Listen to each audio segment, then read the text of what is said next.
ইসরায়েলের আকাশ প্রতিরক্ষা ব্যবস্থা আয়রন ডোমকে ফাঁকি দিয়ে নেতানিয়াহুর দেশের গভীরে একের পর এক হামলা করে যাচ্ছে লেবাননের ইসলামিক প্রতিরোধ। কখনো ড্রোনের আক্রমণ তো কখনো ক্ষেপণাস্ত্রের আঘাত। ইসরায়েলি প্রতিরক্ষা বাহিনী কিছুতেই লেবানিজ প্রতিরোধের হামলা ঠেকাতে পারছে না। বৈরুতে বোমা বর্ষণ করে ইরানি প্রক্সির লেজে পাড়া দিয়েছে ইসরায়েল। এবার তো ছোবল খেতেই হবে, হলোও তাই। নতুন আরেক ক্ষেপণাস্ত্র নিয়ে হাজির হয়েছে লেবানিজ যোদ্ধারা।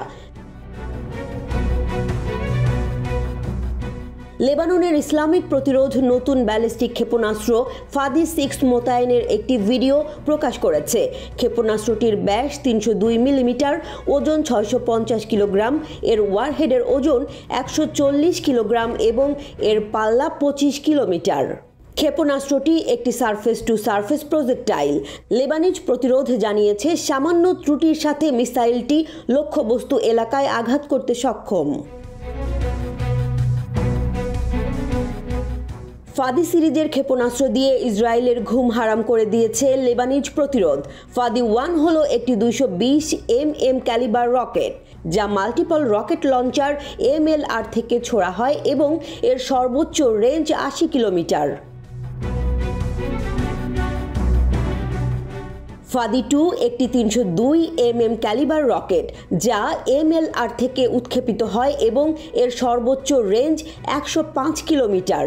হিজবুল্লাহ এই রকেটগুলো ব্যবহার করে ইসরায়েলকে সতর্ক করেছে, যার অর্থ তাদের লক্ষ্যবস্তু এবং হামলার পরিসীমা বাড়ানো হচ্ছে, যা ইসরায়েলের প্রধানমন্ত্রী বেনিয়ামিন নেতানিয়াহুর জন্য চ্যালেঞ্জ হয়ে দাঁড়িয়েছে। লেবানিজ যোদ্ধারা ইসরায়েলি শহরগুলোতে পাল্টা আক্রমণ চালিয়ে যাচ্ছে। সর্বশেষ হামলায় ইরান সমর্থিত গোষ্ঠী ইসরায়েলের দিকে 10টি ক্ষেপণাস্ত্র নিক্ষেপ করেছে। IDF বলেছে যে তাদের মধ্যে কিছু আটকানো হয়েছিল। লেবাননের ইসলামিক প্রতিরোধ ইসরায়েলে 4টি নতুন হামলার দায় স্বীকার করেছে। লেবাননের সীমান্ত থেকে 120 কিলোমিটার দূরে তেলাবিবে অবস্থিত কিরিয়া ঘাঁটিতে কাদের 2 ক্ষেপণাস্ত্র দিয়ে হামলা চালানো হয়। অন্য একটি ভিডিওতে হিজবুল্লাহ তেলাবিবের দক্ষিণ পূর্বে তেল নফ এয়ারবেসে হামলার দৃশ্য দেখায়। এটি ইসরায়েলি বিমান বাহিনীর প্রাচীনতম প্রধান ঘাঁটিগুলোর মধ্যে একটি। এখানে অসংখ্য F-15 যুদ্ধবিমান এবং ড্রোন রয়েছে। লেবানিজ গ্রুপটি প্রথমবারের মতো তেলাবিবের কাছে IWI মিলিটারি ওয়েপন্স ইন্ডাস্ট্রিজ কোম্পানিতেও আঘাত হানে। লেবাননের ইসলামিক প্রতিরোধ দাবি করেছে তারা গ্লিলট ঘাঁটি, ইসরায়েলি সেনাবাহিনীর শীর্ষ গোয়েন্দা ইউনিটের সদর দপ্তর এবং আমুস ঘাঁটিকেও টার্গেট করেছে।